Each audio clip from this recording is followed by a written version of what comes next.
Okay, so in this video we'll move on to another very important concept of circuit analysis. But before doing that, I'll just revise the concepts of source transformation to actually tell you where I'm heading towards. So let's just imagine we have this circuit, and all of this entire portion is a huge circuit, but this is the only thing I'm interested in. I just need to know the effect of this circuit on this resistor, like the voltage across this resistor and the current through this resistor. So this is all I need to know. So this entire circuit is just useless. So let's just see what we can do about it. So I can clearly see that there's this 3 ohm resistor here. So I can use source transformation to, bring a current source here. And I'll just tell you what's the advantage of that. So the 3 ohm resistor comes here, and there's a 6 ohm resistor, there's this 7 ohm resistor, and then there is RL.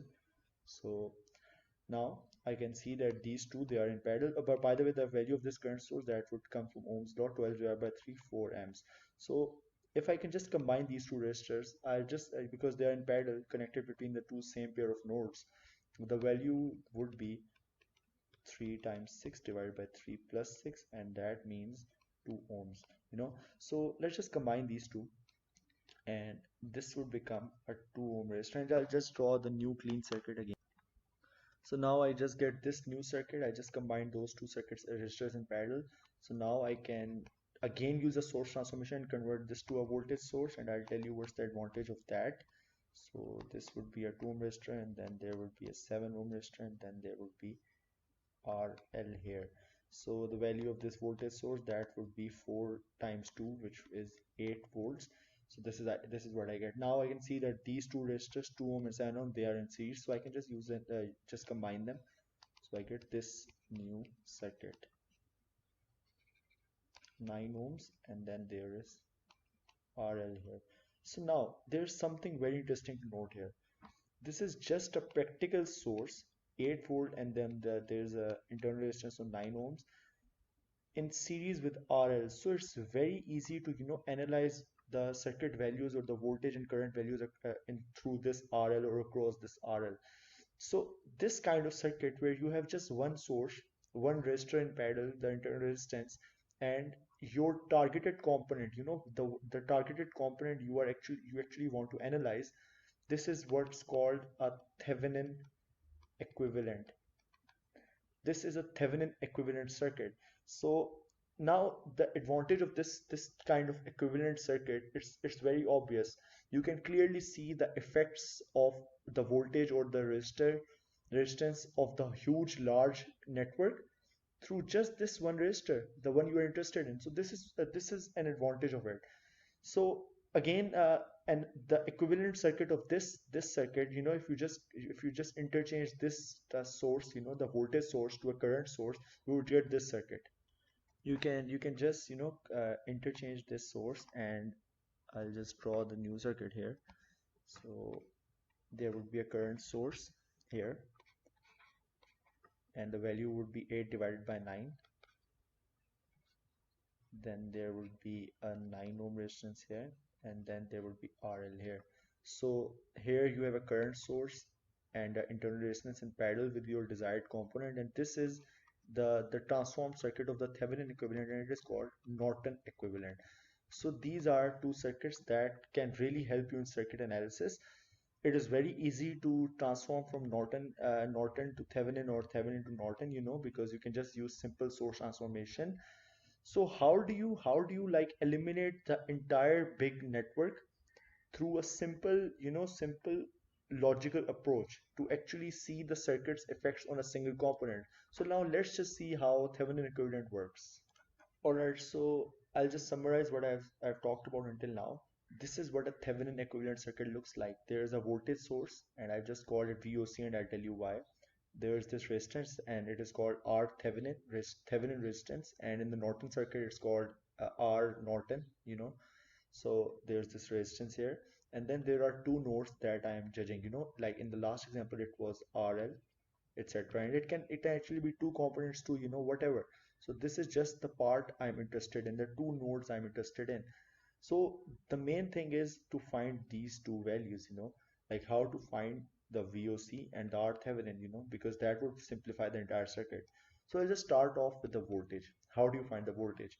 Well, there's just one thing to remember. The way the systematic approach to finding VOC, the Thevenin voltage, is that the two nodes that you are interested in, just remove those two and form an open circuit there, because for example, if there's an RL here, you just remove RL and you just leave the entire circuit in the same way, and you find this voltage between these two nodes with the resistance removed, and that would be VOC. I'll just demonstrate this using an example in the next slide. So now let's assume I have this circuit and I need to find VOC. It's the same circuit as before, but we won't use source transformation this time, and we'll use the trick that I just explained in the last slide.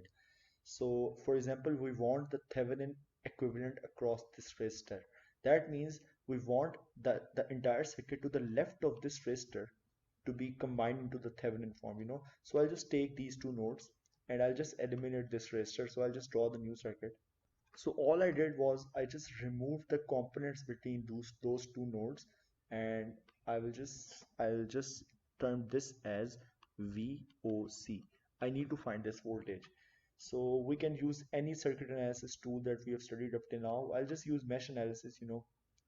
One thing to know is that there would be no current flowing through this branch because the current has nowhere to go, because there's nothing here, it's an open circuit. So this current would be zero, and hence the current would only flow from the source till here. So we'll just find this current. Well, I'll just apply mesh analysis. So to make it more systematic, this is I1, this is I2. So KVL on mesh 1, that is minus 12 um, plus 3I1 plus 6I1 minus I2 is equal to 0. And the KVL on mesh 2, clearly as I said, I2 is equal to 0. So I2 is equal to 0. So there wouldn't be any KVL here. Now here I2 is 0 2, so I'll just find I1 minus 12 plus 9 I1 is equal to 0, and that means I1 is equal to 12 divided by 9 amps. Now how do you find this VOC? So the easiest way, some people get confused because you cannot see a component here. So how do you find the voltage between those two nodes? The easiest way is to just apply KVL.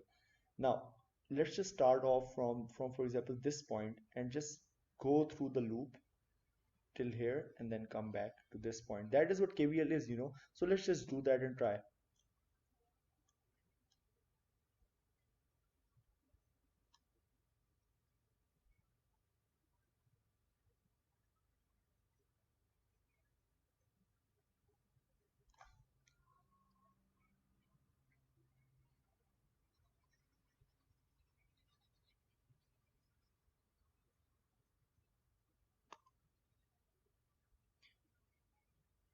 So if I just apply the KVL, I can just start off from this point and I can write minus 12, and then there's this resistor and there's I1 going through it, and then I can come here and then there's this resistor, but there is no current going through it because there is no current in this branch, and then there is VOC is equal to 0. So I just plus VOC and I come back at this point and I come back here. So VOC according to this would be plus 12 minus 3 times 9 divided by 12. That is that's what I1 was in the last step. I'm sorry, it's 12 divided by 9, which is I1. I'll just cut this out. 12 divided by 9. So if I find VOC, it would be 8 volts. So that is what my Thevenin voltage is. So when I combine the entire circuit, that is what V Thevenin would be. So this is how you can just find VOC by open circuiting the branch you are interested in and finding the voltage across it. So now let's move on to the resistance. What's the resistance now? Okay, so now I just read you the circuit again. I have already found the Thevenin voltage, which is 8 volts. So now I need the Thevenin resistance. What's R Thevenin? So one way to do that is finding ISC. Now what's that? What you do is in the last step you open circuited the nodes where you are interested in. In this step you short circuit that. So I'll just tell you what I mean. You need to short circuit this resistor. So what you can do is this. You can just short circuit the resistor and just eliminate it with a wire. So now what you need to do is you need to find this ISC. This is the short circuit current. So you can use any technique. I'll just use mesh analysis again. I1, I2. Keep in mind that there would be a current flowing through it because this is a short circuit. This is not an open circuit. That is something that like is common sense. So we'll just apply the mesh analysis. So KVL on mesh 1, that would be minus 12 plus 3I1 plus 6I1 minus I2 is equal to 0, and the KVL on mesh 2 would be 6I2 minus I1 plus 7I2 is equal to 0. So solving these simultaneously, I would get I1 and I2 as. So after solving the two simultaneous equations at last step, these are the currents that I got. Now I1 is 52 divided by 27 amps and I2 is 8 by 9 amps. So what I need is ISC, but I can clearly see that ISC is clearly I2. So ISC would also be 8 divided by 9 amps, and hence I got an ISC. Now how to find R Thevenin? Simple, it's a formula VOC divided by ISC. You can remember this using Ohm's law, which is R is equal to V divided by I. So VOC was 8 and ISC is 8 divided by 9. So our R Thevenin would be 9 ohms. So this is one of the two ways to finding R Thevenin. So I'll just recall whatever I've done up till now. To find VOC or V Thevenin, I just open circuited the terminals that I wanted to find, that I was interested in, and I found that voltage to be 8 volts. And to find R Thevenin, I just short circuit that those terminals that I was interested in, and I found the current through it. And then to find resistance, I just divided by the voltage divided by the current. And this is one of the ways of finding R Thevenin. Now, one thing to keep in mind, because the Thevenin and the Norton circuit, they are basically transformations of each other. So the resistance for the Norton circuit, that would also be 9 ohms. So this is R Norton 2. Now, but what would be the current? What would be the current for the Norton circuit? The current transformation of the Thevenin. Well, that would be ISC, 8 divided by 9 amps. So I'll just draw the two circuits in the next slide. So now these are the two circuits that we get. This is the Thevenin equivalent and this is the Norton equivalent. VOC is 8 volts as calculated. ISC is 8 divided by 9 amps, and R Thevenin or R Norton, they are the same thing. They are, so I'm sorry, 9 ohms. So this is 9 ohms. So this is how you can just get a Thevenin and Norton circuit. But there's one other very useful phenomena to find R Thevenin. Now the ways that I use to find VOC and ISC, these are the only two ways that you can use if you do not want to use source transformations. So for VOC, you just open the terminals and find the voltage, and for the ISC, you just short circuit the terminals and find the current. But there is one additional way of finding R Thevenin, and let's just use it now. So another sometimes simpler way to finding R Thevenin is this. If you need to find R Thevenin, what you need to do is just open the terminals of your desired circuit and remove all the sources. What I mean by removing the sources is that replace the voltage sources with short circuit and replace the current sources with an open circuit. I've already explained why this happens in a previous video, and you can just refer to it if you want to, but I'll just draw the new circuit again. So this is what I get. Now to find R Thevenin, I'll just find this resistance, the resistance I see from this side. So I'll just connect two terminals of my ohm meter here and then find the resistance. So I can clearly see that this 3 ohm resistor and this 7 ohm resistor, even though they do look in series, they're actually in parallel because they are connected between the two same pair of nodes.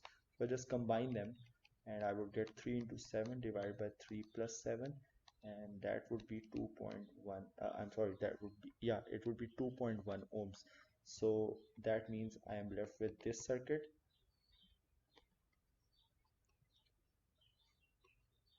and these two resistors, 2.1 ohms and 4 ohms, they are in series, so I'll just add them up.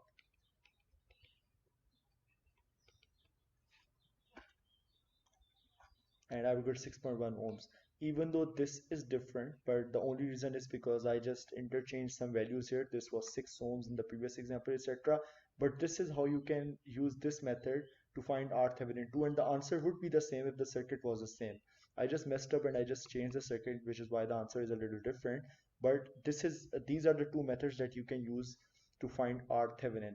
One thing to keep in mind is that well, I'll just explain which method to use for Thevenin. So number one, if there are dependent sources involved, always use VOC and ISC to find R Thevenin. If there are no dependent sources, then you can use either of the two methods. So this is something that you need to keep in mind.